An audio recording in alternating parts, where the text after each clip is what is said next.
le hasard ou la providence font bien les choses. En ce dimanche, Jésus nous invite à réfléchir sur nos actions à l'égard des plus pauvres. Et cela dans cette magnifique église dont vous avez rénové l'intérieur et qui est dédiée à Saint Laurent, le patron des pauvres et des indigents. Vous connaissez sans doute l'histoire de Saint Laurent, je la rappelle en quelques mots. On est au IIIe siècle. Les chrétiens sont persécutés. Le pape Sixte II se réfugie dans les catacombes.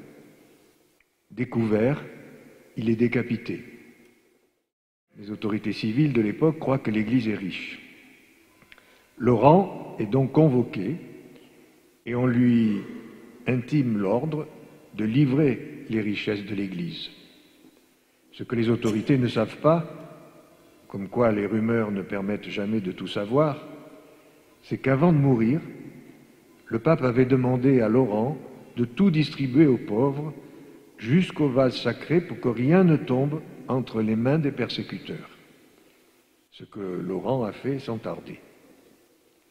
Mais voici que Laurent fait une réponse surprenante au préfet. Au lieu de chercher à démontrer que l'Église n'a plus rien, d'ailleurs, aurait-il été cru, il abonde dans le sens attendu. Voici ce qu'il dit. « J'avoue que notre Église est riche et que l'empereur n'a point de trésor aussi précieux qu'elle. Je vous en ferai voir une bonne partie, donnez-moi seulement un peu de temps pour tout disposer. » Trop content, et se frottant déjà les mains, le préfet relâche Laurent. Et 3 jours plus tard, le voici qui revient comme promis, mais avec des pauvres, des orphelins et une foule d'indigents. Et devant la surprise du préfet, il les présente en disant « Voilà les trésors de l'Église que je vous avais promis. J'y ajoute les perles et les pierres précieuses, ces vierges et ces veuves consacrées à Dieu. L'Église n'a pas d'autre richesse. » On peut donc imaginer la fureur du préfet qui se venge en redoublant de cruauté dans la mise à mort de Laurent. J'aimerais apporter quelques précisions qu'on oublie souvent dans cette histoire. Qui était le pape à l'époque? Un homme originaire de Grèce. Qui était le diacre Laurent? Un homme originaire d'Espagne. Dans la Rome de l'époque, ils étaient des migrants. Est-ce pour cela qu'ils avaient plus de soucis des pauvres que d'autres? Je ne sais pas. Toujours est-il que l'Évangile et Saint Laurent nous invitent à avoir souci du pauvre, à avoir sa dignité, à avoir sa richesse. Et le pauvre Lazare, qu'on laisse pourrir à la porte du riche, peut bien s'apparenter aujourd'hui aux migrants qu'on laisse pourrir à la porte de nos pays. Ainsi parle le Seigneur, nous avons entendu tout à l'heure, ainsi parle le Seigneur de l'univers, nous a prévenu le prophète Amos, malheur à ceux qui vivent bien tranquilles dans Sion et à ceux qui se croient en sécurité sur la montagne de Samarie. Ce qui valait comme avertissement pour hier vaut sans doute encore pour nous aujourd'hui.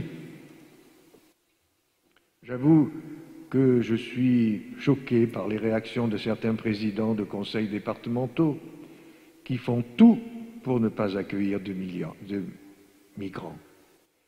Sur 68 millions d'habitants que compte notre pays, qu'est-ce que ce serait d'accueillir 10 000 migrants?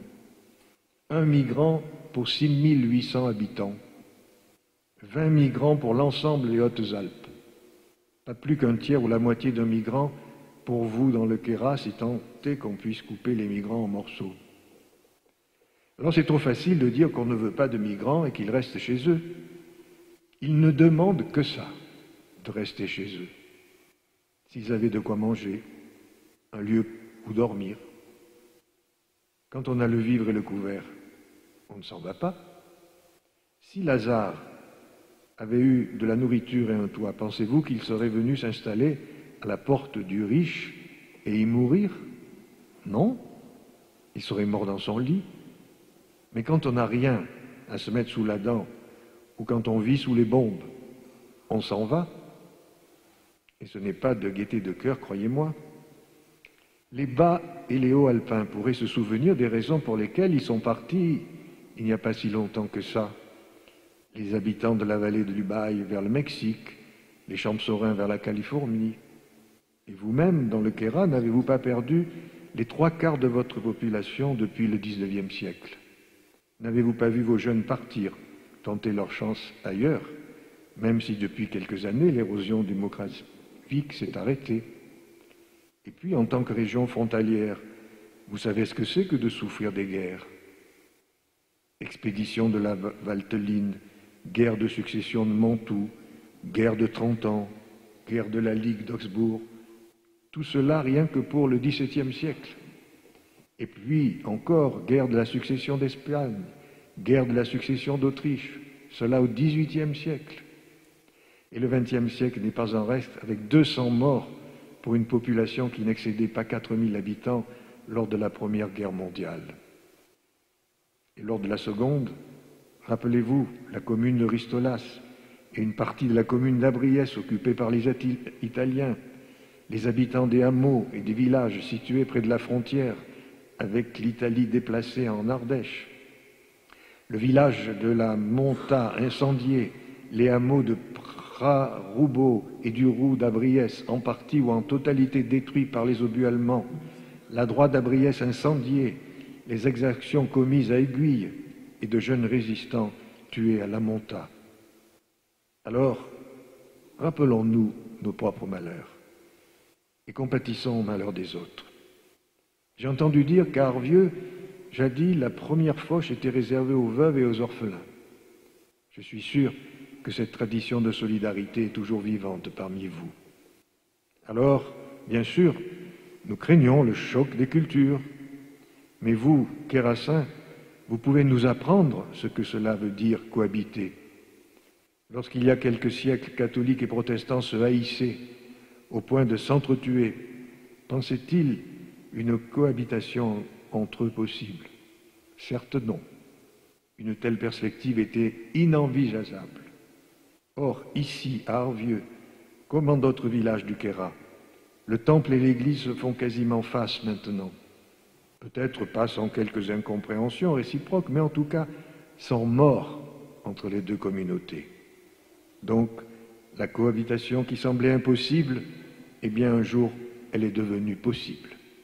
Il suffit de le vouloir, d'accepter l'autre dans sa différence, de se retrouver sur des valeurs aussi simples et fondamentales que ne pas tuer, ne pas voler. Vous avez souhaité une église Saint-Laurent plus belle, plus saine, plus propre. Bravo.